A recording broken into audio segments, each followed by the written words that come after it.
باش خیلی خوش اومدید به این ویدیو.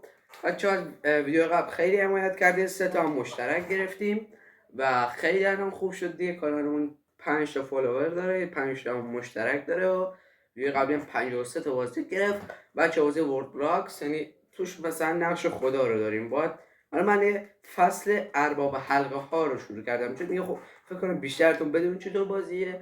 مثلا 4 تا قوم داره، قوم که فردوسی باشه.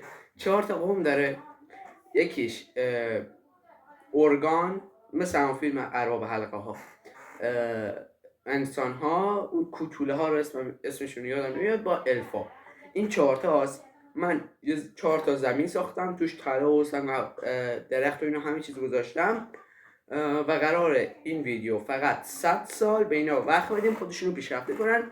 از پارتای بعد دیگه با هم جنگ میکنن، مثلا توش هم ارتش دارن، هم شهر دارن، هم زدگی میکنن و با هم میندازیمشون تو جنگ و آخر این فصل هم دیگه یکی برنده میشه. فقط این ویدیو قراره که 100 سال بهشون، تو بازی سال داره، 100 سال بهشون وقت میدیم که اونا خودشون پیشرفته کنن، ارتشای خودشون بسازن. بذار بریم 100 سال رو ببینیم چطور میشه. چون مثلا انسان ها چند تا قوم تبدیل میشن، مثلا آبی ها، خاکستری ها، اینطوری. بعد اونا رو من با هم یعنی تو جنگ میندازمشون که یه قوم بشن، یه شهر و کشور بشن. بذار بریم سراغش. Let's go.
خبر باشین از ویدیو، امیدوارم بذار کافی ازش برده باشین.